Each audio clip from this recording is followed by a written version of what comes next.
Definite integral को हम लोग डिफाइन कैसे करते हैं। डेफिनेशन, डेफिनिट इंटीग्रल का डेफिनेशन क्या है? तो देखिए, if a function F x is defined in a closed interval AB such that integral of fx dx is equal to capital Fx plus c। अगर इस प्रकार से कोई फंक्शन डिफाइंड है, देन डेफिनिट इंटीग्रल्स को हम डिफाइन करते हैं integrals of fx dx from a to b is equal to f of b minus f of a, है ना। या फिर हम लोग इसको ऐसा भी लिखते हैं, integral of fx dx from a to b is equal to, यहां पर fx पर लिमिट लगा देते हैं, कैपिटल fx पर a to b लिमिट हो गया और इसी का वैल्यू होगा fb माइनस fa के बराबर, है ना।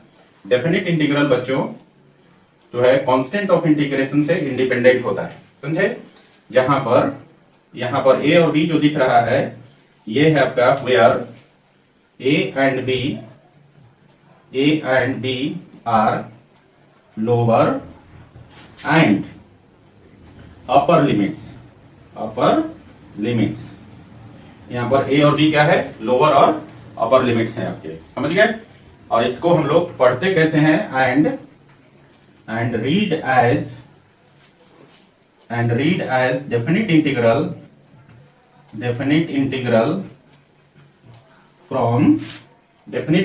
Of fx from a to b। इस प्रकार से हम लोग रीड करते हैं इसको, definite integral of fx from a to b। Clear है? इसको पढ़ने का तरीका इस प्रकार से, क्लियर है ना। तो हमने कैसे डिफाइन किया? डेफिनेशन है, अगर कोई फंक्शन fx है जो कि किसी क्लोज्ड इंटरवल ab में डिफाइंड है और इस प्रकार से डिफाइंड है, तो उसका इंडेफिनिट इंटीग्रल मतलब integral of fx dx is equal to f of x plus c है, यहाँ capital f of x plus c है। तो डेफिनिट इंटीग्रल होता है, definite integral from a to b of fx dx will be equal to f of b minus f of a।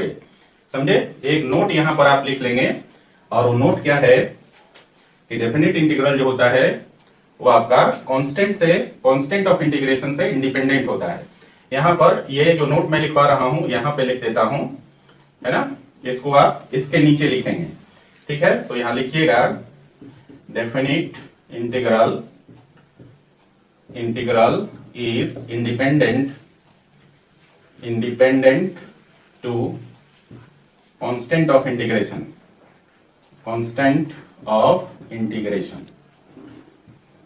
Clear है? Constant of integration से independent होता है definite integral. Clear है बच्चों? तो इस नोट को इसके नीचे लिखना है, ठीक है ना। यहां पर आप लिख लेंगे, क्योंकि बोर्ड पर जगह नहीं था इसलिए हमने यहां पर मेंशन कर दिया, ठीक है। तो हमने कहा कि अगर कोई फंक्शन fx है आपके पास और वो किसी क्लोज्ड इंटरवल में डिफाइंड है इस प्रकार से कि indefinite integral of fx dx is equal to capital fx plus c, इस प्रकार से डिफाइंड है, तो definite integral from the limit a to b of fx dx will be equal to f of b minus f of a। और इसी को हम लोग ऐसा लिखते हैं, definite integral from a to b of fx dx will be equal to, यहां पर हमने ले लिया f of x फ्रॉम a to b और this is equal to fb minus fa। Clear है? वेयर a एंड b, जो a और b यहां दिखाई दे रहा है, where a and b are lower and upper limits and read as definite integral of fx from a to b। Clear हो गया? तो डेफिनिट इंटीग्रल का ये बेसिक्स था बच्चा, है ना। अब हम लोग इस फार्मूला पर बेस्ड जो है ये स्ट्रेट फॉरवर्ड क्वेश्चंस करेंगे जो बिल्कुल फार्मूला बेस्ड हो। और एक बात और बताना चाहता हूं कि जब अभी तक जितने भी इंडेफिनिट इंटीग्रल्स में आपने स्टैंडर्ड फार्मूले और आपने जो पढ़ा है स्पेशल फार्मूले, ठीक है ना, वो सारे के सारे आपके दिमाग में होने चाहिए, समझे। और दूसरा भी, और भी इसके अलावा बहुत सारा मैंने टाइप्स बताया है ना। तो उस पर बेस्ड क्वेश्चंस रहेंगे। तो काम तो आपको इंडेफिनिट इंटीग्रेशन से ही करना है। इंटीग्रेशन करने का तरीका इंडेफिनिट इंटीग्रेशन में आप अच्छी तरह से सीख गए हैं। यहां पर बस करना क्या है कि आपको लिमिट पुट कर देना है और इवेलुएट कर लेना है, समझे। इंटीग्रेशन सिंपली उसी तरह से होगा, है ना।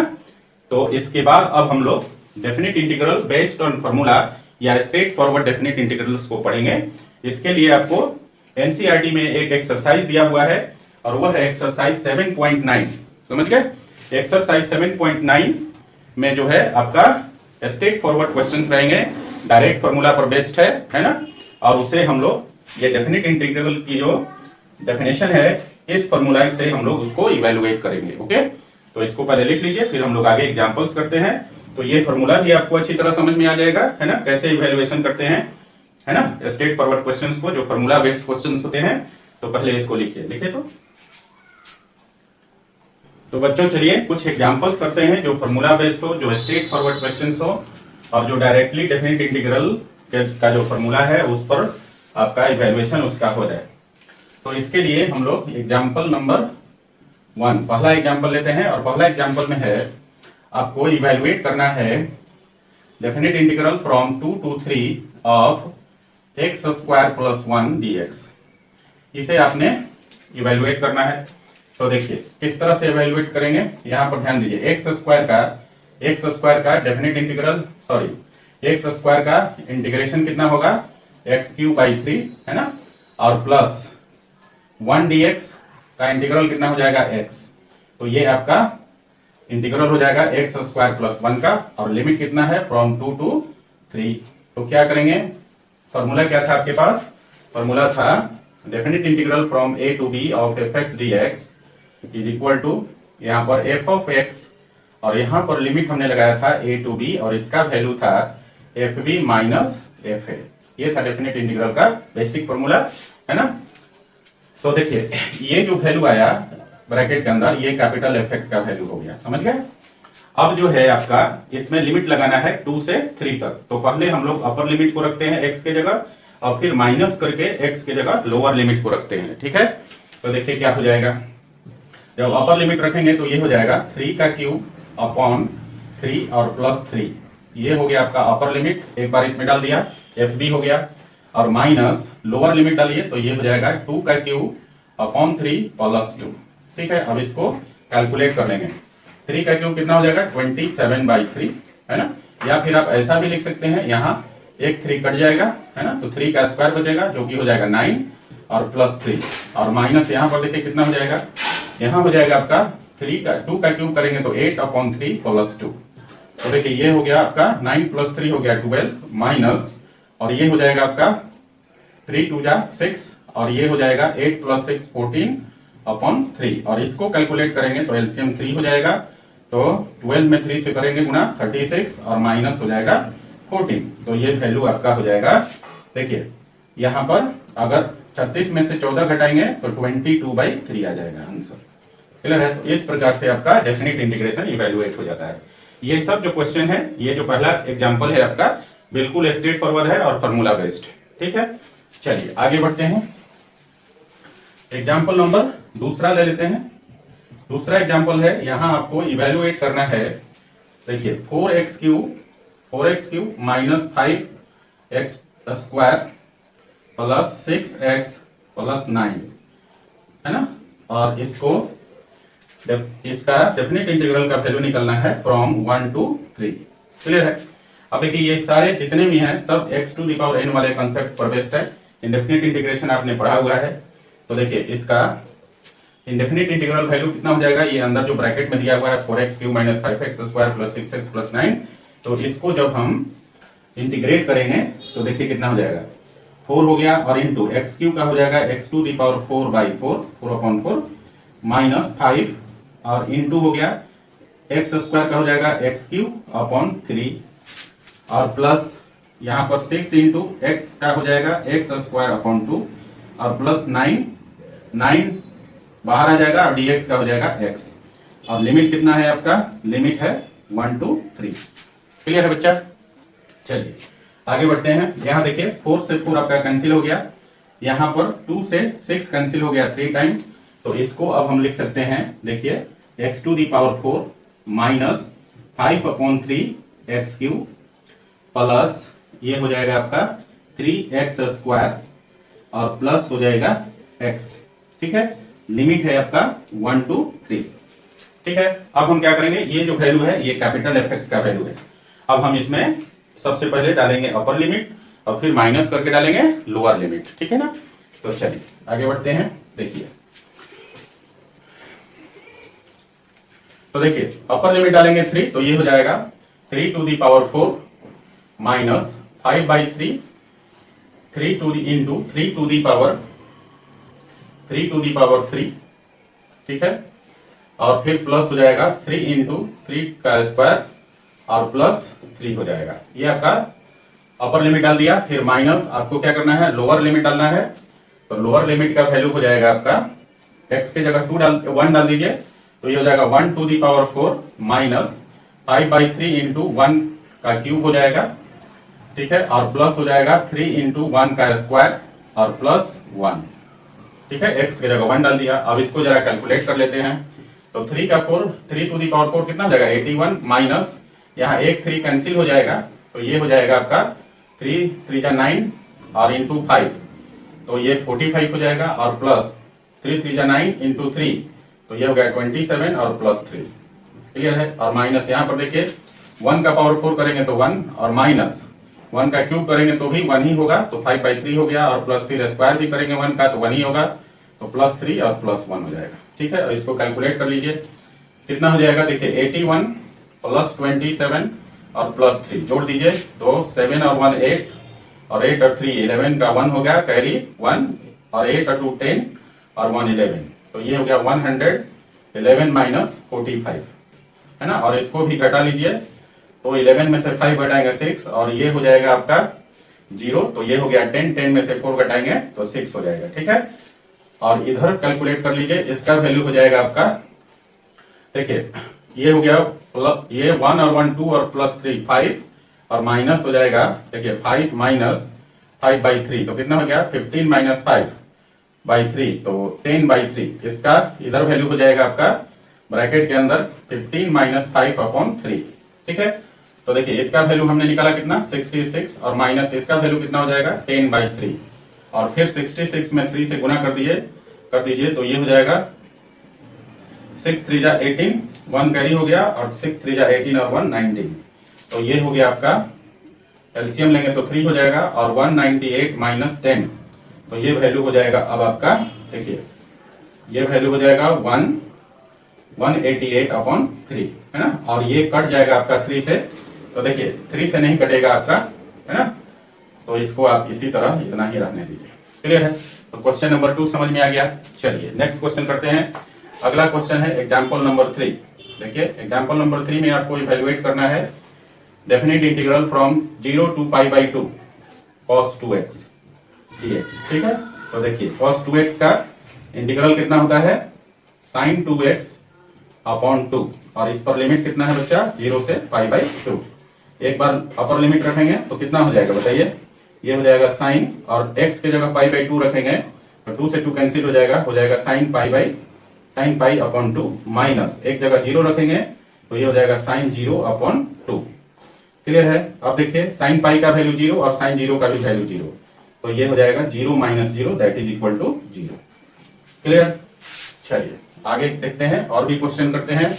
जो अगला क्वेश्चन है आपका वो है, अगला क्वेश्चन है देखिए एग्जाम्पल नंबर 4, और अगला क्वेश्चन है यहाँ इंटीग्रेट करना है definite integral from 4 to 5 e to the power x dx। तो आप जानते हैं e to the power x का integral e to the power x ही होता है, और यहाँ लिमिट है आपका 4 to 5, तो कितना हो जाएगा, पहले अपर लिमिट रखेंगे तो e to the power 5 minus lower limit रखेंगे तो e to the power कितना हो जाएगा e to the power 4।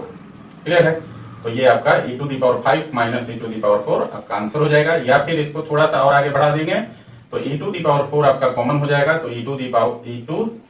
e minus कितना हो जाएगा e-1, ये भी आपका आंसर होगा, यहां भी छोड़ देंगे तो आंसर हो जाएगा। क्लियर, चलिए एग्जांपल नंबर 5 देखते हैं। अगला एग्जांपल है आपका, अगला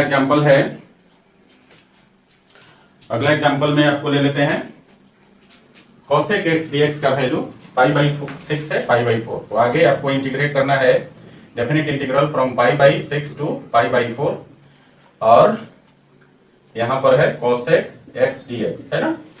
देखिए जितना भी क्वेश्चन है ये सारे के सारे जो है स्ट्रेट फॉरवर्ड क्वेश्चन है, बिल्कुल फार्मूला बेस्ड है, ठीक है। तो अभी हम लोग बेसिक्स पढ़ रहे हैं, चलिए आगे बढ़ते हैं। cosec का इंटीग्रल होता है log cosec x minus cot x, cosec x minus cot x, और यहाँ पर लिमिट आपका दिया हुआ है कितना, π/6 से लेकर π/4 तक। तो क्या करेंगे, यहाँ पर पहले हम लोग अपर लिमिट रखेंगे, तो ये हो जाएगा देखिए log, और यहाँ हो गया cosec π/4 माइनस हो जाएगा cot π/4, ये आपका अपर लिमिट के लिए हो गया, और माइनस लोअर लिमिट के लिए हो जाएगा log cosec π/6 और माइनस हो जाएगा cot π/6।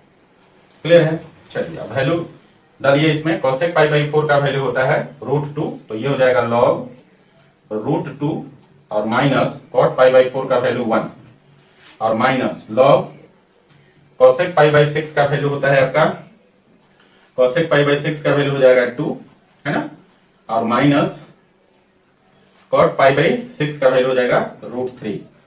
क्लियर है। तो देखिए log a minus log b है, तो इसको हम लिख सकते हैं log a/b, और a का वैल्यू कितना है √2 माइनस 1/2 माइनस √3, ठीक है। तो ये आपका आंसर हो गया log √2 माइनस 1/2 माइनस √3, है ना। इसको फर्दर रेशनलाइज भी कर सकते हैं, लेकिन जरूरत नहीं है रेशनलाइज करने की, ठीक है बच्चा। तो ये 5 एग्जांपल्स आपने देखा, बिल्कुल स्ट्रेट फॉरवर्ड क्वेश्चंस थे, और इसमें डायरेक्ट फॉर्मूला बेस्ड था, है ना। आप इन सब में जो भी इंटीग्रांड दिया हुआ है सबका इंटीग्रल सब जानते हैं, तो आप पहले उसका इंडेफिनिट इंटीग्रल का वैल्यू निकाल लेंगे और फिर लिमिट पुट करके इवैल्यूएट कर देंगे तो वैल्यू निकल जाएगा। क्लियर है। चलिए इसको लिखिए जरा, इन 5 एग्जांपल्स को लिखिए। तो गाइस चलिए हम लोग एनसीईआरटी करते हैं। एनसीईआरटी का एक्सरसाइज है 7.9, और इसमें मैं आपको बता दूं क्वेश्चन नंबर 1 से लेकर 9 तक ये सारे क्वेश्चन जो है 9 क्वेश्चन बिल्कुल जो है आपका स्ट्रेट फॉरवर्ड क्वेश्चन है, तो इसे आप ट्राई जरूर करेंगे, बनाएंगे, है ना। ये आपके लिए होमवर्क भी है, समझे। इसको आप बनाएंगे और बन भी जाएगा बड़ी आसानी से, है ना। तो क्वेश्चन नंबर 1 से 9 तक आप खुद ट्राई करेंगे। हम जो आपको बताने जा रहे हैं उसमें बताएंगे क्वेश्चन नंबर 10, 12, 17 और 18। ये 4 क्वेश्चन में अभी आपको एक्सरसाइज 7.9 के 4 क्वेश्चन बताऊंगा मैं। ये भी स्ट्रेट फॉरवर्ड है ना, लेकिन मैं यहाँ पे 4 क्वेश्चन आपको बताने जा रहा हूँ। बाकी जो क्वेश्चन बचते हैं इसमें क्वेश्चन नंबर 13, 14, 15, 16 नंबर जो क्वेश्चन है ये पार्शियल फ्रैक्शन पर बेस्ड है, पार्शियल फ्रैक्शन पर बेस्ड है, और इसको हम लोग बाद में बनाएंगे जब हम पढ़ेंगे definite integral bye partial fraction, okay. और ये जो क्वेश्चन है 13, 14, 15, 19, 22, ये जो 5 क्वेश्चन है ये आपका 5 क्वेश्चन जो है सब्स्टिट्यूशन पर है। इंटीग्रेशन बाय इंटीग्रेशन, मतलब ऐसा बोल सकते हैं इसको, डेफिनिट इंटीग्रल बाय सब्स्टिट्यूशन, है ना। ये है आपका 5 क्वेश्चन 13, 14, 15, 19 और 22। ये 5 क्वेश्चन आपका डेफिनिट इंटीग्रल पर बेस्ड है, sorry definite integral by substitution पर बेस्ड है। और सब्स्टिट्यूशन के बारे में अभी हमने आपको बताया नहीं है कि आप कैसे सब्स्टिट्यूशन पर बेस्ड क्वेश्चंस को इवैल्यूएट करेंगे, ओके। एक क्वेश्चन और है इसमें ऑब्जेक्टिव में 21 नंबर, तो क्वेश्चन नंबर 21 क्वेश्चन नंबर 10 जैसा है, और ये 21 जो है आपका ऑब्जेक्टिव क्वेश्चन है, ऑब्जेक्टिव क्वेश्चन है ना। और ये बिल्कुल 10 पर बेस्ड है। अभी मैं आपको 10 बताने वाला हूं, है ना। खाली लिमिट आप चेंज कर दीजिएगा तो क्वेश्चन नंबर 21 बन जाएगा आपका, है ना। क्वेश्चन नंबर जो 22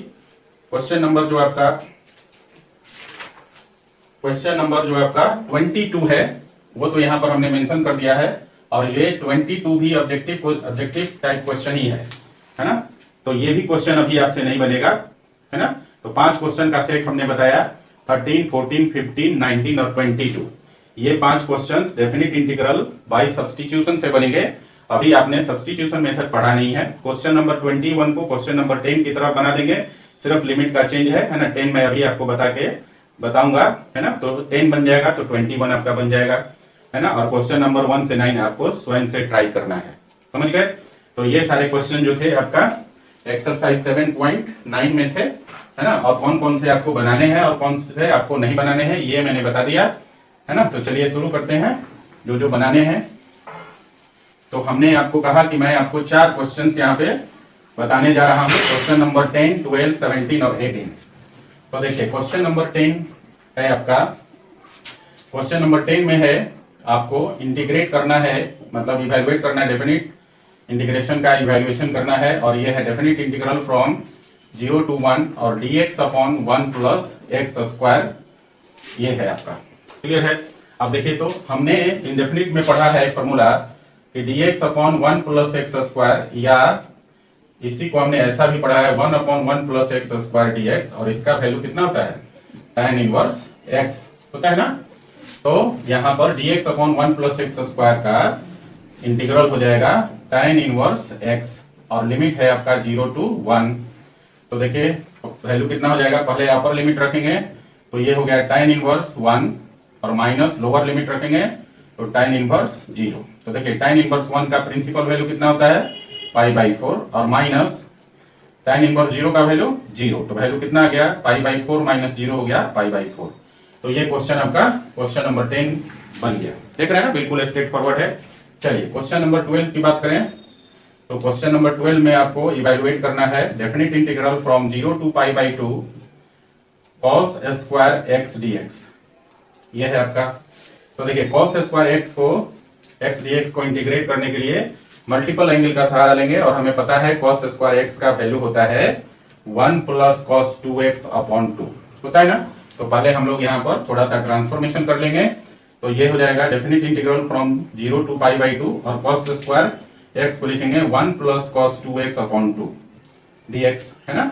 1/2 को बाहर ले लेंगे, और ये हो गया definite integral from 0 to π/2 1 plus cos 2x dx। अब यहाँ पर हम लोग क्या करेंगे, 1 प्लस cos 2x का इंटीग्रल निकाल लेंगे। तो देखिए 1 के साथ dx आएगा, या फिर आप चाहें तो इसको डिस्ट्रीब्यूट भी कर सकते हैं। हम यहाँ पर कोशिश करेंगे डायरेक्ट निकालने के लिए। देखिए जब 1 के साथ dx आएगा तो इसको आप ऐसा लिखेंगे ना, definite integral from 0 to π/2 dx, और प्लस हो जाएगा आपका डेफिनिट इंटीग्रल फ्रॉम 0 to π/2 और cos 2x dx, है ना। और dx का इंटीग्रल कितना हो जाएगा, dx का इंटीग्रल हो जाएगा, ये यहां से लिमिट हटा दीजिए पहले, dx का इंटीग्रल x हो गया, और प्लस cos 2x का हो जाएगा sin 2x अपॉन 2। ये आपका इंडेफिनिट इंटीग्रल का वैल्यू होगा, और इस पर हम क्या करेंगे, लिमिट रख देंगे। तो देखिए ये वैल्यू कितना हो गया 1/2, तो पहले कांस्टेंट है बाहर, और 1 प्लस cos 2x का इंटीग्रल हो जाएगा x plus sin 2x upon 2, और यहाँ लिमिट है आपका 0 to π/2। क्लियर है। चलिए अब इसका इवैल्यूएशन करेंगे, तो कितना हो जाएगा वैल्यू, पहले अपर लिमिट रखेंगे। तो देखिए अपर लिमिट रखेंगे तो ये हो गया 1/2, और ब्रैकेट के अंदर हो जाएगा आपका x का वैल्यू π/2, और प्लस यहाँ पर sin 2x है, और यहाँ पर x के जगह π/2 रखेंगे तो sin पाई हो जाएगा, तो sin पाई अपॉन 2, ये अपर लिमिट हो गया। अब लोअर लिमिट रखेंगे तो 1/2, और लोअर लिमिट क्या है 0, तो 0 प्लस sin 0 अपॉन 2, ये हो जाएगा, ये अपर लिमिट के लिए, ये लोअर लिमिट के लिए, है ना, fb माइनस fa। अब इसका वैल्यू देखिए कितना गया 1/2 इंटू π/2, और sin पाई का वैल्यू 0, तो प्लस हो जाएगा आपका 1/2 इंटू 0, और माइनस 1/2, 0 माइनस sin 0 0, तो 1/2 इंटू 0, 0 माइनस 0 हो जाएगा तो 0 हो गया। तो देखिए यहाँ पर हो गया 1/2 इंटू π/2 हो गया π/4, और 1/2 इंटू 0 प्लस 0 और minus 0, that is equal to π/4। ये आपका क्वेश्चन नंबर 12 हो गया, है ना। आसान, बिल्कुल आसान है। चलिए आगे बढ़ते हैं, अगला क्वेश्चन है आपका 17 नंबर, और क्वेश्चन नंबर 17 में आपको इवैल्यूएट करना है डेफिनिट इंटीग्रल फ्रॉम 0 to π/4, और आपको इवैल्यूएट करना है 2 sec square x plus x square plus 2 dx, है ना। तो सिंपल है, यहां पर हम क्या करेंगे, ये जो ब्रैकेट के अंदर इंटीग्रांड दिया है इसका इंटीग्रल निकालेंगे। तो देखिए क्या हो जाएगा इंटीग्रल, 2 तो 2 हो गया, और sec स्क्वायर x का इंटीग्रल होता है tan x, plus x square का इंटीग्रल हो जाएगा x³ 3, और प्लस 2 dx का इंटीग्रल हो जाएगा 2x। क्लियर है। और लिमिट कितना है आपके पास 0 to π/4।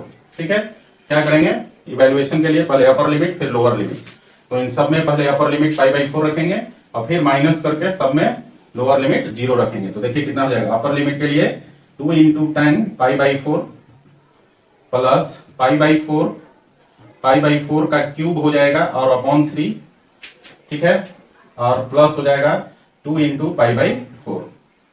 क्लियर है? ये अपर लिमिट के लिए वैल्यू हो गया, और माइनस लोअर लिमिट के लिए देखिए 2 इंटू टाइम 0 प्लस 0 का क्यूब अपॉन 3 प्लस 2 इंटू 0, ये लोअर लिमिट के लिए हो गया। तो देखिए, तो इसका जरा इवेल्युएशन करते हैं, मतलब इसको सिंप्लीफाई थोड़ा कर लीजिए, तो देखिए कितना हो जाएगा। tan पाई बाई 4 का वैल्यू 1, तो ये हो गया 2 इंटू 1, और प्लस यहाँ पर देखो 4 का क्यूब करोगे तो 64 हो जाएगा, और पाई का क्यूब हो जाएगा आपका, ये हो जाएगा प्लस पाई का क्यूब और 64 इंटू 3, नीचे हो जाएगा 64 इंटू 3। क्लियर है बच्चा? और कितना हो गया आपका, और उधर हो गया आपका 2 इंटू पाई बाई 4 है, तो 2 से 4 कट जाएगा 2 टाइम, तो ये हो गया प्लस पाई बाई 2। ये अपर लिमिट के लिए वैल्यू हो गया, और आपका हो गया, देखिए लोअर लिमिट के लिए tan 0 का वैल्यू 0, और 0 बाई 3 0, और 2 इंटू 0 0, तो लोअर लिमिट -0। तो इसको सॉल्व कीजिए, तो कितना हो जाएगा 2 और प्लस पाई क्यूब अपॉन, यहाँ देखिए यहाँ वैल्यू कितना हो जाएगा 64 का 3 से गुना करेंगे तो 4 3 जा 12, कैरी 1 हो गया, और 6 3 जा 18, और 192 हो जाएगा, तो नीचे हो गया 192, और प्लस हो गया पाई बाई 2। ठीक है, अब इसका भी कैलकुलेशन आप कर लेते हैं, तो इसका भी अब छोड़ भी सकते हैं, और नहीं तो इसको कैलकुलेट भी कर सकते हैं, ये आपका आंसर हो जाएगा। समझ गए? एक बार क्वेश्चन देख लेता हूं, क्वेश्चन में थोड़ा सा डाउट लग रहा है। क्वेश्चन नंबर 17 है आपका, क्वेश्चन नंबर 17 है। एक्चुअली क्या है कि क्वेश्चन नंबर 17 में यहां पर जो है आपका x क्यूब है ना, तो थोड़ा सा कैलकुलेशन आपका चेंज हो जाएगा, तो यहां पर हो जाएगा x 4/4। ठीक है, तो यहां पर आपका पावर 4 और नीचे डिवीजन में 4 हो जाएगा, और यहां भी पावर 4 और नीचे डिवीजन में पावर 4। तो लोअर लिमिट पर तो कोई अंतर नहीं पड़ेगा, है ना, क्योंकि tan 0 का वैल्यू 0, और 0 के पावर 4 अपॉन 4 तो 0 हो गया, 2 इंटू 0 0 ही हो गया। ठीक है, लेकिन यहां पर फर्क पड़ जाएगा आपका, ये तो tan पाई बाई 4 का वैल्यू 1, ठीक है, और यहां पर पाई के पावर 4 हो जाएगा अब आपका, और प्लस 64 इंटू 4 हो जाएगा, और प्लस पाई बाई 2, ये आपका सेम रहेगा। ठीक है, तो आप कैलकुलेट करेंगे तो 64 में 4 से गुना करेंगे तो 1024 हो जाएगा, और ये आपका आंसर हो जाएगा। क्लियर है बच्चा?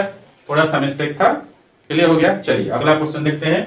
अगला क्वेश्चन है क्वेश्चन नंबर 18, और क्वेश्चन नंबर 18 में आपको इवैल्यूएट करना है definite integral from 0 to pi by 2, और ब्रैकेट में है sin square x upon 2 minus cos square x upon 2 dx। Clear है बच्चा? तो देखिए, तो हमने एक फॉर्मूला पढ़ा था, और फॉर्मूला था cos square x by 2 minus sine square x by 2 is equal to cos x। ये फॉर्मूला हमने सब मल्टीपल एंगल्स, जो ट्रिगो में हमने पढ़ा था, सब मल्टीपल एंगल का फॉर्मूला है cos x is equal to होता है cos square x by 2 minus sine square x by 2। Clear? तो यहाँ पर थोड़ा सा चेंज करेंगे, माइनस कॉमन ले लेते हैं, तो माइनस कॉमन ले लेंगे तो हो जाएगा माइनस, और definite integral from 0 to pi by 2 अब हो जाएगा cos square x by 2 minus sine square x by 2 dx। Clear है? अब इसका वैल्यू कितना हो जाएगा cos x के बराबर, तो ये हो गया minus definite integral from 0 to pi by 2, और ये हो गया cos x dx। ठीक है, और cos x का इंटीग्रल जानते हैं आप, sin x होता है, तो माइनस हो गया डेफिनेट इंटीग्रल, सॉरी माइनस, और cos x का इंटीग्रल हो गया sin x, तो ये हो गया sin x, और यहाँ पर आपका लिमिट है 0 टू पाई बाई 2। क्लियर है? तो देखिए माइनस तो माइनस हो गया, आपको क्या करना है, अब यहाँ पर लिमिट को पुट करेंगे, तो पहले अपर लिमिट, तो ये हो गया sin पाई बाई 2, और माइनस हो गया आपका कितना, sin पाई बाई 2 हो गया, और माइनस हो गया sin 0। ठीक है बच्चा? तो कितना हो गया वैल्यू, ये आपका, ये वैल्यू हो गया आपका माइनस, और sin पाई बाई 2 का वैल्यू होता है 1, और माइनस हो गया cos 0 sin 0 का वैल्यू 0, तो ये हो गया आपका -1। क्लियर है ना? एक बार क्वेश्चन चेक कर लेता हूं। क्वेश्चन है आपका क्वेश्चन नंबर 18, है ना? हाँ, क्वेश्चन में थोड़ा सा मिस्टेक है, इसमें भी ये आपका लिमिट जो है ना पाई है। क्वेश्चन नंबर 18 में लिमिट आपका पाई है, तो यहाँ पर लिमिट 0 टू पाई आप कर देंगे, ठीक है, तो यहाँ पर वैल्यू कितना हो जाएगा sin पाई माइनस sin 0, और यहाँ हो जाएगा -0 और ये वैल्यू आपका हो जाएगा 0। ये थोड़ा सा मिस्टेक था आपका, सुधार लीजिए, ठीक है।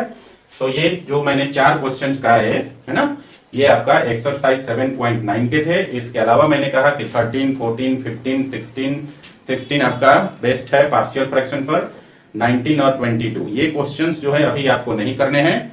ये क्वेश्चंस मैं जब बताऊंगा कि डेफिनेट इंटीग्रल सब्स्टिट्यूशन मेथड से कैसे करते हैं उसके बाद करना है ना। हालांकि ये जो एक्सरसाइज है वो आपका बेसिक एक्सरसाइज था 7.9, लेकिन इसमें कुछ क्वेश्चन जो है सब्स्टिट्यूशन के मिक्स कर दिया है, ठीक है, उसको हमने छांट दिया है। और ये सब्स्टिट्यूशन वाले क्वेश्चन कौन से थे, 13, 14, 15, 19 और 22, ठीक है। क्वेश्चन नंबर 16 जो था आपका पार्शियल फ्रैक्शन पर बेस्ड है।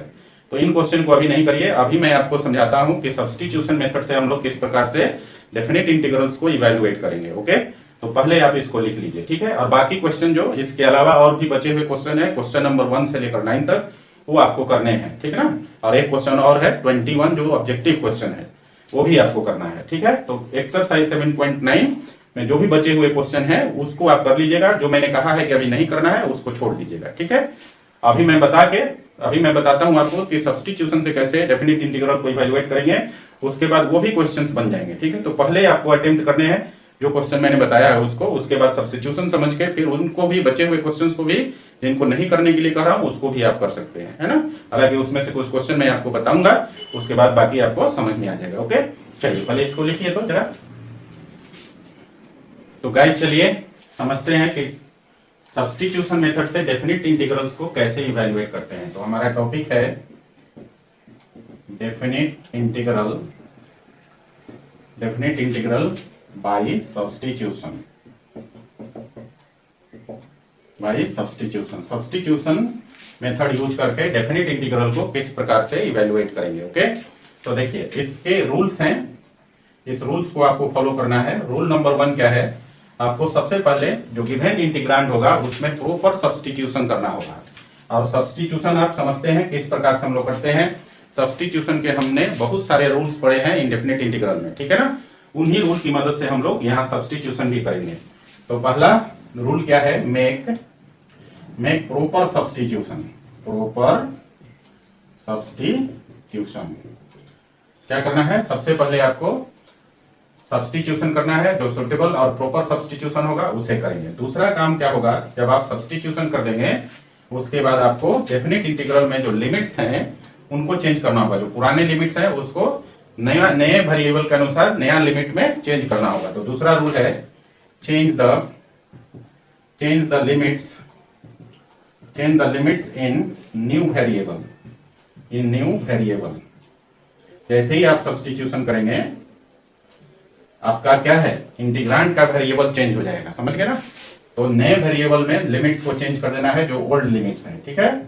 तीसरा काम क्या करना है, उसके बाद राइट कर देना है, राइट द गिवन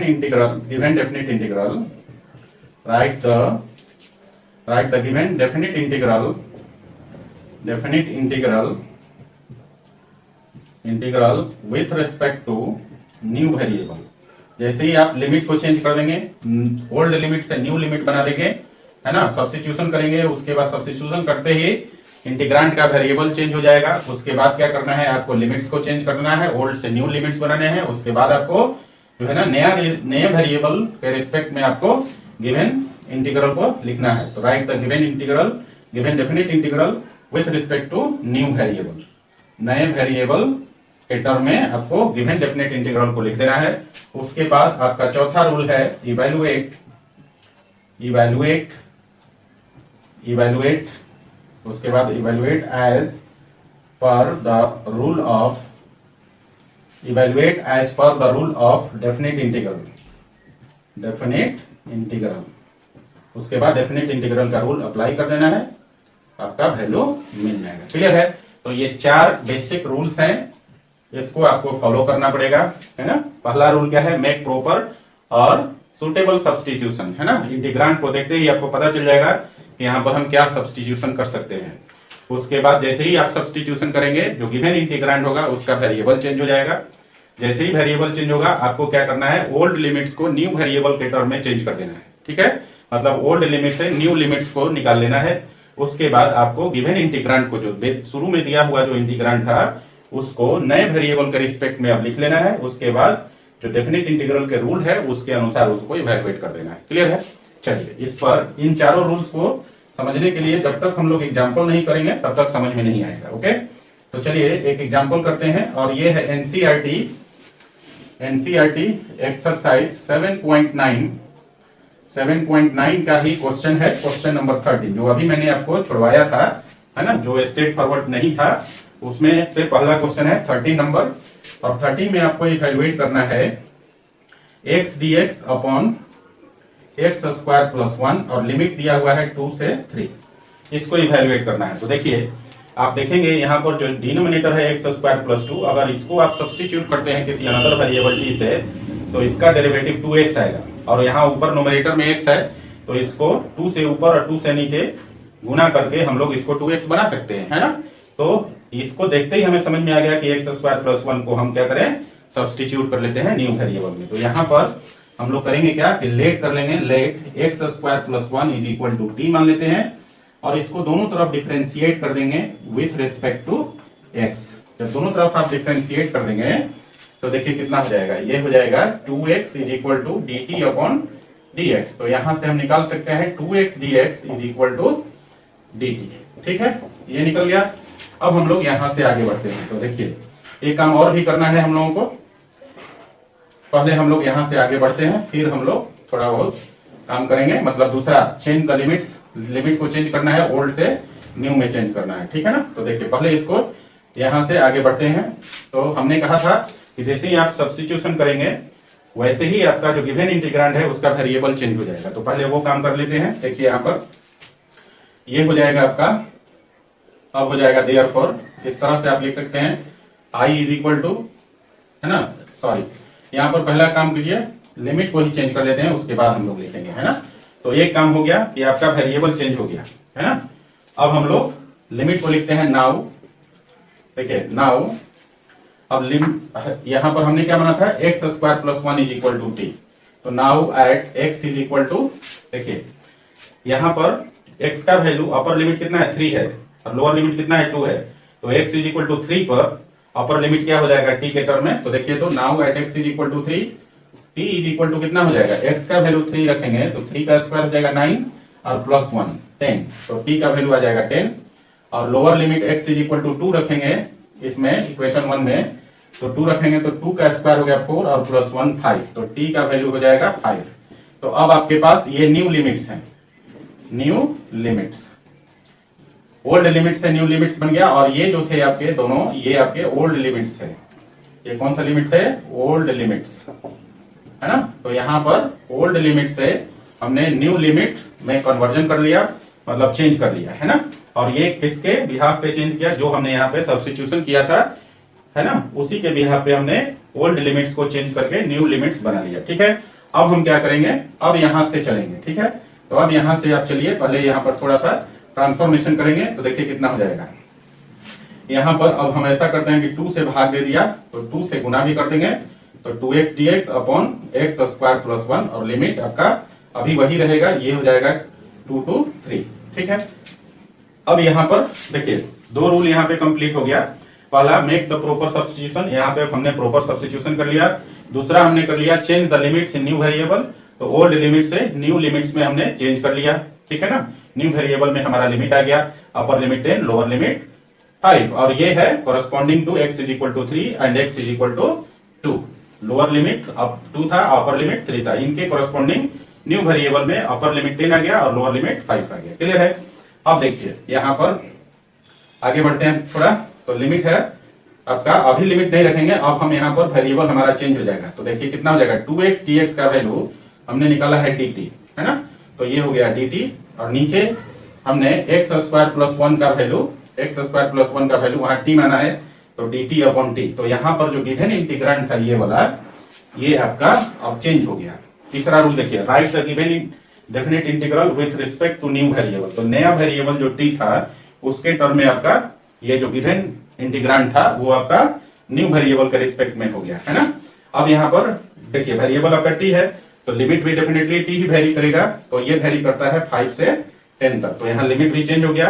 पहले लिमिट था जब वेरिएबल आपका x था उस समय लिमिट था 2 से 3, है ना। और अभी जब वेरिएबल चेंज हो गया, नया वेरिएबल आ गया t, तो अब जो लिमिट हो गया आपका 5 to 10। अब देखिए जरा यहाँ पर ये तो 1/2 हो गया, और 1/t का इंटीग्रल होता है log t, होता है ना। तो ये हो गया log t, और लिमिट कितना है 5 to 10।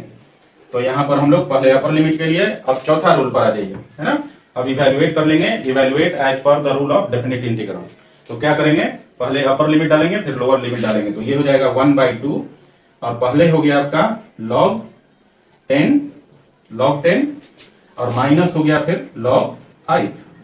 क्लियर है बच्चा। और ये किस फॉर्म में हो गया, log a minus log b का फॉर्म हो गया। तो इसको हम लोग लिख सकते हैं, अब क्या देखिए, इसको लिख सकते हैं 1/2, और यहां ब्रैकेट में हो जाएगा log 10/5। क्लियर है, हो जाएगा, और 5 से 10 कट जाएगा 2 टाइम, तो इसको लिख सकते हैं 1/2 log 2। ये आपका आंसर हो जाएगा। ठीक है, तो इस प्रकार से हम क्या करते हैं, सब्स्टिट्यूशन मेथड यूज करके डेफिनेट इंटीग्रल्स को इवेल्युएट करते हैं। क्लियर है, एक बार रूल्स को फिर से समझ लीजिए। पहले आपको प्रॉपर सब्स्टिट्यूशन करना है, उसके बाद आपको change the limits in new variable, फिर लिमिट्स को न्यू वेरिएबल में आपको चेंज करना लेना है, ओल्ड लिमिट को न्यू लिमिट में कन्वर्ट कर लेना है न्यू वेरिएबल में। ठीक है, उसके बाद आपको क्या करना है, गिवन डेफिनेट इंटीग्रल को न्यू वेरिएबल के रिस्पेक्ट में लिखना है। उसके बाद आपको फिर डेफिनेट इंटीग्रल का जो रूल है उसके अनुसार उसको इवेल्युएट कर देना है। यहाँ पे उसके लिए हमने एक एग्जांपल कराया, एनसीईआरटी का एक्सरसाइज 7.9 का क्वेश्चन नंबर 13। यहाँ पर हमने x² + 1 के लिए एक सुटेबल वेरिएबल t मान लिया, है ना। और फिर हमने क्या किया, इसको डिफरेंशिएट करके 2x dx का वैल्यू निकाल लिया। तो यहां पर हमने देखा कि x जो था अब वो चेंज होकर t के फॉर्म में आ गया, नए वेरिएबल के फॉर्म में आ गया, है ना। दूसरा काम, इसके लिए हमने x² + 1 = t माना था। इसके बिहाफ पर हमने क्या किया, ओल्ड लिमिट्स को चेंज करके न्यू लिमिट्स निकाल लिए। ओल्ड लिमिट में लोअर लिमिट 2 था, अपर लिमिट 3 था, इनके कोरस्पॉन्डिंग इन x के वैल्यू को उठाकर इसमें डाला, तो हमें जो है ना न्यू लिमिट्स मिल गया, t = 10 और t = 5। मतलब अब जो नया लिमिट्स हो गया 5 से 10 हो गया, है ना। इसके बाद हमने यहाँ पर इसको थोड़ा सा ट्रांसफॉर्म किया, है ना, ताकि इनकी वैल्यू जो है x² + 1 का वैल्यू और 2x dx का वैल्यू इसमें हम पुट कर सके। तो थोड़ा बहुत यहाँ ट्रांसफॉर्मेशन किया, और ट्रांसफॉर्मेशन करने के बाद जो हमें मिला वो आपका जो इंटीग्रल था वो अब न्यू वेरिएबल के टर्म में इंटीग्रल हो गया। और यहाँ पर जो चेंज लिमिट था, न्यू लिमिट में हमने लिख दिया 5 to 10 dt/t। ठीक है ना। उसके बाद इंटीग्रेट करके और चौथा रूल लगा दिया आपका, है ना, डेफिनेट इंटीग्रल के रूल के अनुसार इसका इवैल्यूएशन कर लिया, और इसका वैल्यू आ गया 1/2 log 2। क्लियर है बच्चा। तो ये था आपका definite integral by substitution method. Okay, मेरे ख्याल से ये अच्छी तरह समझ में आ गया कि सब्स्टिट्यूशन से आपको जब डेफिनेट इंटीग्रल को इवैल्यूएट करना है तो क्या करना है। ओके, चलिए इसको पहले लिख लीजिए, फिर हम लोग एक क्वेश्चन और करेंगे इसमें, है ना, तब आगे बढ़ेंगे। लिखिए।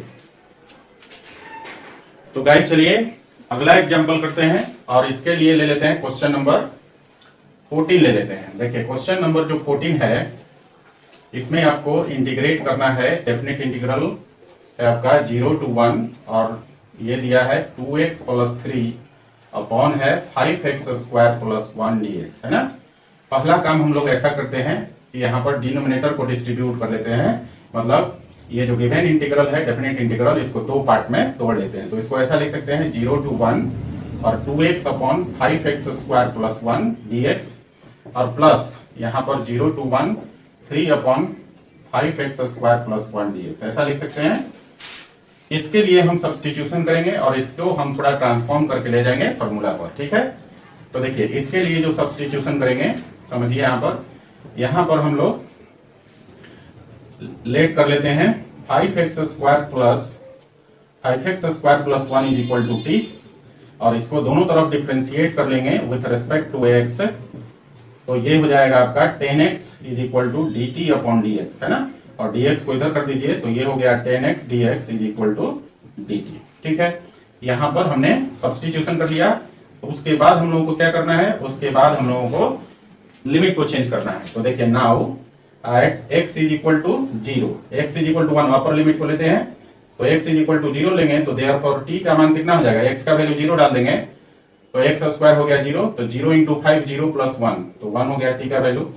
ठीक है, और जब x का वैल्यू x का वैल्यू 1 लेंगे, यहाँ पर x is equal to 1 upper limit ले रहे हैं, तो देखिए यहाँ पर कितना हो जाएगा, इसमें इक्वेशन 1 है और ये आपका इक्वेशन 2 है। x का वैल्यू 1 लेंगे अपर लिमिट, तो यहाँ पर हो जाएगा 1 का स्क्वायर 1, तो 5 इंटू 1, तो 5 हो गया और प्लस 1 6 हो गया, तो t का वैल्यू आपका 6 हो जाएगा। मतलब न्यू वेरिएबल में जो अपर लिमिट का मान आएगा वो आएगा 6। ठीक है, और यहाँ पर लोअर लिमिट जब 0 लेते हैं, x का वैल्यू 0, तो अपर लिमिट का लोअर लिमिट का मान कितना हो जाएगा न्यू वेरिएबल में, देखिए x का वैल्यू 0 हो गया, तो ये पार्ट 5x स्क्वायर 0 हो गया प्लस 1, तो कितना होगा 0 प्लस 1 1, तो t का मान कितना हो जाएगा 1। तो ये ओल्ड लिमिट से अब ये आपका न्यू लिमिट बन गया है ना, न्यू लिमिट्स हो गया आपका कहां से कहां तक, ये हो गया आपका 1 to 6 और पहले कितना था 0 to 1। क्लियर है। चलिए अब इसके लिए हम लोग क्या करेंगे, यहां से देखो ऊपर से 3 निकाल सकते हैं और नीचे से हम लोग निकाल सकते हैं 5। तो यहां से हम लोग ऐसा करते हैं, इसको आगे बढ़ाते हैं, इसको यहीं पर हम घेर देते हैं, इसका यूज अब करेंगे आगे और इसको आगे बढ़ाते हैं। तो देखिए आगे बढ़ाइए, तो अब यहां पर भी थोड़ा सा आपको ट्रांसफॉर्मेशन करना होगा, क्योंकि हमारे पास क्या आया है 10x dx, तो ऊपर 5 से गुना करेंगे तो नीचे भी 5 से गुना करना पड़ेगा। तो इसको लिखेंगे 1/5 इंटीग्रल फ्रॉम 0 to 1, और ये हो जाएगा 10x upon 5x square plus 1 dx। पहला पार्ट हो गया, यहाँ पर हमने 5 से ऊपर नीचे गुना कर दिया, क्योंकि हमें चाहिए क्या 10x dx, और 10x dx का वैल्यू यहाँ से dt निकला है। और दूसरे पार्ट में देखिए, दूसरे पार्ट में क्या करेंगे, ऊपर से 3 और नीचे से 5 निकाल लीजिए, तो 3/5 बाहर निकाल लिया, और लिमिट है आपका 0 to 1, और यहाँ बच गया कितना 1 upon x square plus 1/5 dx है। एक लाइन और लिखते हैं इसको, देखिए आगे हो जाएगा 1/5 और डेफिनेट इंटीग्रल फ्रॉम 0 to 1 और 10x upon 5x square plus 1 dx, और यहां पर इसको थोड़ा सा और अरेंज करें तो प्लस हो जाएगा 3/5 into definite integral from 0 to 1, और ये हो जाएगा 1 अपॉन x स्क्वायर प्लस 1/√5 का स्क्वायर और dx। अब ये फॉर्मूला पर हो गया, ये किस फॉर्मूला पर चला गया बच्चा, ये चला गया dx अपॉन, या ऐसा dx upon x square plus a square पर, और ये फॉर्मूला कितना होता है, ये होता है आपका 1/a tan inverse x upon a, यही होता है इसका वैल्यू। तो इसको सेकेंड पार्ट वाले को इस पर ले जाके तोड़ेंगे और इसके लिए सब्स्टिट्यूशन जो यहाँ किया था वो करेंगे। तो गाइस अगला स्टेप क्या हो जाएगा आपका, देखिए 1/5 और यहाँ देखिए 10x dx का वैल्यू कितना है dt, तो ये हो गया dt, और नीचे कितना है 5x स्क्वायर प्लस 1 का वैल्यू हमने क्या बना था t, तो dt अपॉन d हो गया। अब यहाँ लिमिट चेंज हो जाएगा, क्योंकि वेरिएबल आपका चेंज हो गया, यहाँ पर जो इंटीग्रांड है वो न्यू वेरिएबल के रिस्पेक्ट में हो गया, तो लिमिट भी आपको चेंज करना पड़ेगा, और लिमिट कितना आया है 1 to 6, तो अब लिमिट हो जाएगा 0 to 1 के बजाय 1 to 6। ठीक है, प्लस यहाँ सेकंड पार्ट है 3/5, और यहाँ पर इसका मान अब हो जाएगा 1/a है ना, इस फॉर्मूला के अनुसार, और a का वैल्यू कितना है √5 है ना, सॉरी a का वैल्यू है 1/√5, तो 1 अपॉन 1/√5, 1/a हो गया इंटू tan इनवर्स x/a, और x तो x है और a का वैल्यू है 1 अपॉन √5। ठीक है ना, 1 अपॉन √5। क्लियर है, ये हो गया आपका, और यहां पर आपका जो है अब लगेगा लिमिट, क्योंकि यहां पर लिमिट कितना लेंगे 0 से 1, यहां चूंकि हमने सब्स्टिट्यूशन नहीं किया तो ये स्ट्रेट फॉरवर्ड हो गया, फॉर्मूला पर चला गया। क्लियर है, चलिए इसका वैल्यू कितना हो जाएगा, इसका वैल्यू जाएगा 1/5, और 1/t का इंटीग्रल होता है log t, तो ये हो गया log t, और यहाँ लिमिट चेंज हो गया है 1 to 6 हो गया, और प्लस 3/5, और यहाँ पर इवेल्युएट कर लीजिए इसको, तो कितना हो जाएगा, ये हो जाएगा √5 है ना, तो 3√5, ये हो गया आपका √5, इसको अच्छा से लिखिए, ये हो गया √5 इंटू tan इनवर्स, और √5 ऊपर चल जाएगा तो हो जाएगा √5x हो जाएगा ना, √5x, ठीक है,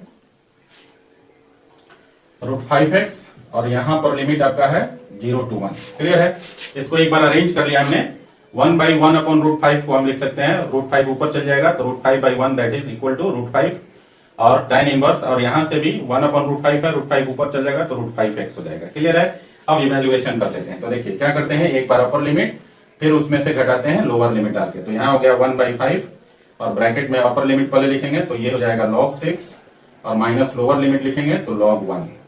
क्लियर है? और प्लस 3/5, एक बार आपको अपर लिमिट लिखना है, तो अपर लिमिट कितना है 1, तो ये हो जाएगा √5 tan इनवर्स √5। x का वैल्यू 1 रखेंगे तो √5 इंटू 1 √5 ही हो जाएगा, माइनस दूसरी बार x का वैल्यू 0 रखना है तो ये हो गया √5 इंटू tan इनवर्स कितना हो जाएगा ब्रैकेट में √5 इंटू 0। ठीक है, तो देखिए कितना हो गया। यहां पर देखिए log 1 का वैल्यू आप जानते हैं कि log 1 का वैल्यू कितना होता है 0, तो यहाँ log 1 का वैल्यू 0 हो गया, तो ये हो गया 1/5 log 6। ठीक है, और प्लस यहाँ पर हो गया 3/5 और ब्रैकेट में आपका हो गया देखिए √5 इंटू tan इनवर्स √5। ठीक है, और यहाँ देखिए ये √5 इंटू 0 हो गया 0, तो tan इनवर्स 0 का वैल्यू 0 और 0 इंटू √5 0, तो -0 लिख सकते हैं। एक बार और अरेंज करें, 1/5 log 6 और प्लस हो जाएगा 3/5 into √5 into tan inverse √5। Clear है बच्चा? अब देखिए तो जरा यहाँ पर हम लोग तो 5 को √5 इंटू √5 लिख सकते हैं, तो √5 कैंसिल हो जाएगा, तो फाइनली आंसर जो है आपका हो जाएगा 1/5 log 6। ठीक है, और प्लस हो जाएगा 3/√5, है ना। देखिए 3/5 इंटू √5 है, तो इसको हम लिख सकते हैं 3/√5 इंटू √5 इंटू √5 ऊपर में, तो ये कट जाएगा तो 3/√5 हो गया, समझ गए, और इंटू हो गया tan इनवर्स √5। ठीक है बच्चा, तो ये आपका आंसर हो गया क्वेश्चन नंबर 14 का आंसर। क्लियर है ना? तो क्वेश्चन नंबर 14 समझ में आया, और इसके साथ ये भी समझे कि किस प्रकार से हम लोग सब्स्टिट्यूशन मेथड का यूज करके डेफिनेट इंटीग्रल्स को इवैल्यूएट करते हैं। ओके, तो लिखिए इसको जरा, लिखिए।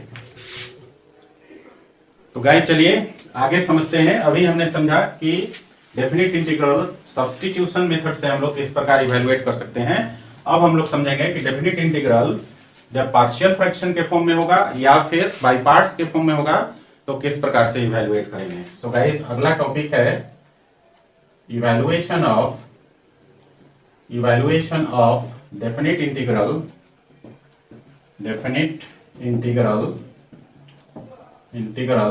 बाय पार्शियल फ्रैक्शन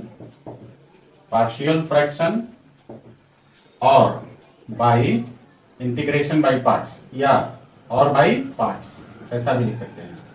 मतलब बाय पार्ट्स मेथड से या फिर पार्शियल फ्रैक्शन से, बाय पार्ट्स मेथड या फिर पार्शियल फ्रैक्शन से हम लोग किस प्रकार से डेफिनेट इंटीग्रल को इवैल्यूएट करेंगे। तो देखिए इसमें क्या है, इसमें कोई हार्ड एंड फास्ट रूल नहीं है।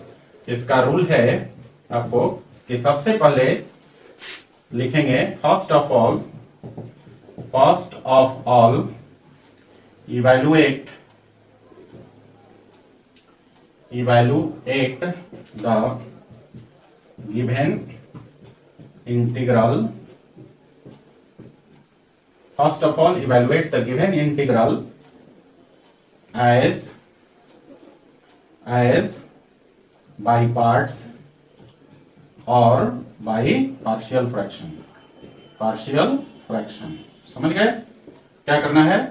सबसे पहला काम कि जो गिवन इंटीग्रल है उसको इवैल्यूएट करना है बाय पार्ट से या फिर पार्शियल फ्रैक्शन से, है ना। आप जिस तरह से इंडेफिनिट इंटीग्रल को इवैल्यूएट करते हैं बाय पार्ट्स लगाकर या फिर पार्शियल फ्रैक्शन लगाकर, उसी तरह पहले आपको इवैल्यूएट कर लेना है। ठीक है, उसके बाद जो है then put the limits and evaluate as per the rule of definite integral. समझे? कोई ज्यादा जद्दोजहद नहीं करना है। समझ गए क्या करना है? एक बार फिर से समझिए, रूल क्या है। First of all evaluate the given integral as by parts और बाय पार्शियल फ्रैक्शन। समझ गए? सबसे पहला काम क्या करना है कि जिस प्रकार से आप इंडेफिनिट इंटीग्रल में बाय पार्ट्स मेथड लगाकर या पार्शियल फ्रैक्शन का मेथड यूज करके आप जो है इंटीग्रल को इंटीग्रेट करते हैं, पहले काम वही करना है। इंडेफिनिट इंटीग्रल के जैसा ही आपको उसको इवैल्यूएट करना है, चाहे बाय पार्ट्स मेथड लगा के यूज कीजिए, चाहे आप पार्शियल फ्रैक्शन यूज करके आप इंटीग्रेट कीजिए, है ना। उसके बाद क्या करना है, उसके बाद then put the limits and evaluate as per the rule of definite integral. उसके बाद लिमिट डाल के इवैल्यूएट कर लेना है आपको, समझ गए। तो क्या करना है, डेफिनिट इंटीग्रल में अगर पार्शियल फ्रैक्शन बेस्ड या बाय पार्ट्स बेस्ड आपके पास अगर इंटीग्रांड है तो उसको इंडेफिनिट इंटीग्रेशन की तरह पहले इवैल्यूएट कर लेना है।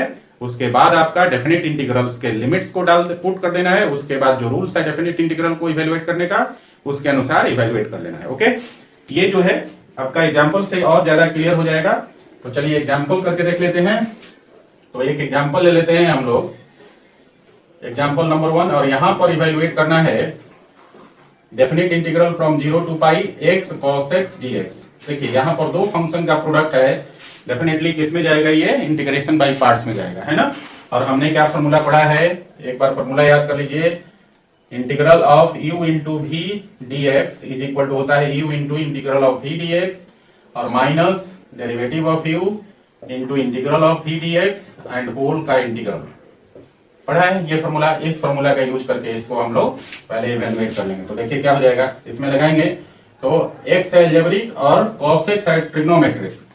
तो आइलेट में आप देखेंगे, आइलेट में आपका देखिए ये पहले आता है और t बाद में आता है। तो x आपका फर्स्ट फंक्शन हो जाएगा u और cos x जो है सेकंड फंक्शन हो जाएगा v। तो इसके अनुसार हम लिख सकते हैं x into integral of cos x dx और minus derivative of x with respect to x into integral of cos x dx और होल का इंटीग्रल यहां पर लिख देंगे। और फिर ये देखिए इस गिवन इंटीग्रांड का जो इंटीग्रल है वो हमने बाय पार्ट्स मेथड से पहले कर लिया, समझे। उसके बाद हमने कहा यहाँ पर देन पुट द लिमिट्स, उसके बाद लिमिट्स पुट कर दीजिए 0 to पाई, ठीक है। तो पहले इसको इवैल्यूएट कर लेते हैं। देखिए क्या हो जाएगा, अब ये हो गया आपका x और cos x का इंटीग्रल होता है sin x। तो ये होगा x sin x और माइनस x का डेरिवेटिव x के रिस्पेक्ट में 1 और cos x का हो गया sin x dx, ठीक है। लिमिट है आपका 0 to पाई।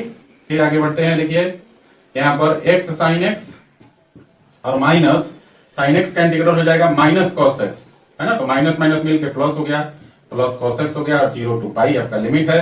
अब यहाँ पर एक बार अपर लिमिट है ना, यहाँ लिखा है कि first of all evaluate the given integral as by parts और बाय पार्शियल फ्रैक्शन। तो यहाँ पर बाय पार्ट्स के क्वेश्चन था, तो बाय पार्ट्स मेथड से पहले उसका इवैल्यूएशन कर लिया। उसके बाद हमने then put the limits and evaluate as per the rule of definite integral, और यहाँ पर फिर हमने लिमिट पुट कर दिया। अब यहाँ पर डेफिनिट इंटीग्रल की जो रूल है उसके अनुसार इवैल्यूएट करेंगे। तो क्या करते हैं, पहले हम लोग अपर लिमिट डालते हैं, फिर माइनस करके लोअर लिमिट डाल देते हैं, है ना।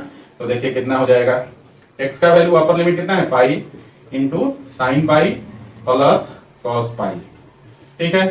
ये आपका अपर लिमिट के लिए हो गया। फिर माइनस लोअर लिमिट के लिए 0 इंटू साइन 0 हो जाएगा और प्लस कॉस 0, क्लियर है। तो देखिए साइन पाई का वैल्यू कितना होता है 0, तो पाई इंटू 0 कितना हो गया 0, और कॉस पाई का वैल्यू कितना होता है -1, तो ये हो गया -1 और माइनस यहाँ देखिए 0 इंटू साइन 0 हो गया और कॉस 0 का वैल्यू 1, तो -1 मिलकर कितना हो जाएगा -2। तो ये आपका आंसर हो जाएगा। समझ में आया बात। तो evaluation of definite integral bye partial fraction और बाय पार्ट्स में ज्यादा हार्ड एंड फास्ट रूल नहीं है। बस क्या है, फर्स्ट ऑफ ऑल उसको इंडेफिनिट इंटीग्रल की तरह ही बाय पार्ट्स मेथड यूज करके या फिर पार्शियल फ्रैक्शन यूज करके इवैल्यूएट कर देना है। उसके बाद लिमिट्स पुट कर देने हैं डेफिनिट इंटीग्रल के, उसके बाद डेफिनिट इंटीग्रल के रूल के अनुसार उसे इवैल्यूएट कर देना है। ओके, चलिए एक क्वेश्चन और करते हैं हम लोग। और अगला क्वेश्चन है बच्चा पार्शियल फ्रैक्शन पर, देखिए दूसरा एग्जांपल है और यहां आपको इवैल्यूएट करना है डेफिनिट इंटीग्रल फ्रॉम 1 to 2 और यहां पर है 20x + 5 upon x + 1 into x + 3 dx, है ना। तो यहां पर हमें क्या करना है, सबसे पहला काम कि पार्शियल फ्रैक्शन से पहले ये जो गिवन इंटीग्रांड है इसको इवैल्यूएट करेंगे, ठीक है। तो पहले इसका पार्शियल फ्रैक्शन करते हैं। सो गाइस देखिए ध्यान दीजिए, आपके पास जो गिवन है वो है आपका 20, यहां देखिए 20x + 5 upon x + 1 into x + 3, यही है। इसको हम ऐसा लिख सकते हैं a अपॉन x + 1 और प्लस b अपॉन x + 3। तो देखिए इसको थोड़ा आगे बढ़ाइए तो कितना हो जाएगा, ये आपका एलसीएम हो जाएगा x plus one into x plus three. Clear? चलिए a में गुना हो जाएगा, x प्लस वन है तो a में गुना हो जाएगा x प्लस थ्री से, और इसी तरह b के नीचे x प्लस थ्री है तो b में गुना हो जाएगा x प्लस वन से। अब गुना कर लीजिए तो ये हो जाएगा ax प्लस थ्री ए प्लस bx प्लस b, है ना। वेरिएबल वाले टर्म को एक साथ और कांस्टेंट को एक साथ कर लेंगे तो देखिए कितना हो जाएगा, a plus b into x हो जाएगा और प्लस हो जाएगा 3a plus b. Clear? Upon x plus one into x plus three. Clear है? अब देखिए यहां पर ये वैल्यू किसका आ रहा था, 20x plus five upon x plus one into x plus three का। ठीक है, इसको हम 1 मान लेते हैं। ठीक है ना। अब क्या करेंगे, न्यूमरेटर में x के सिमिलर पावर के कोएफिशिएंट को इक्वेट करेंगे और कांस्टेंट को इक्वेट करेंगे। तो यहां से a प्लस बी का वैल्यू 20 मिल जाएगा, ये इक्वेशन 2 हो गया, और 3a प्लस b का वैल्यू 5 मिल जाएगा, है ना। तो देखिए तो 2 में से 1 को घटा, सॉरी 3 में से 2 को घटा लेंगे तो देखिए b से b तो कैंसिल हो जाएगा, और इधर 3a माइनस से हो जाएगा 2a, है ना। और फिर इधर हो जाएगा 5 में से 20 को घटाएंगे तो 15 हो जाएगा, 15।